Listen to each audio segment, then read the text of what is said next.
تائن رسيف جلا ولا لا يا جلا مالف amantii teenya akka Umar ibn Khattab sanitti eegganne deemuun hin barbaachisaadha jechuudha. Waan ofii abbaatu eeggataa.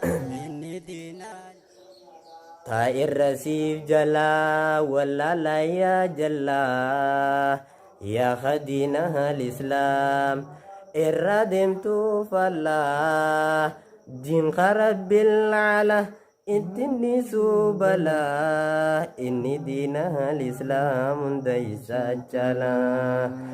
Taa'in rasiif jalaa wallaalaa yaa jallaa yaa khadiina al-islaam irra deemtuu fallaa diinqa rabbil alaa itti subalaa inni diina al-islaam hunda isaa caalaa. Obboleeyyan kiyyaa inni diina al-islaam hunda isaa caalaa jechaa jirani sagalee teessanillee waan dhageenye jirani akkasii obboleeyyan kiyyaa amantii islaamaa baqattoota kanko obboleetti tooti dogri rabbii keetii hin dagatin ati karaa diina al-islaam irraan dabiin fallaa diinqa rabbil alaa ittiin dhiisuu balaa inni diina al-islaam hunda isaa caalaa. Galmani keenyaa jechuudha. Mee ammaas waan gargaarra. Rakkoo karaa kanan nama muddatu yoo nififi fallaallu taate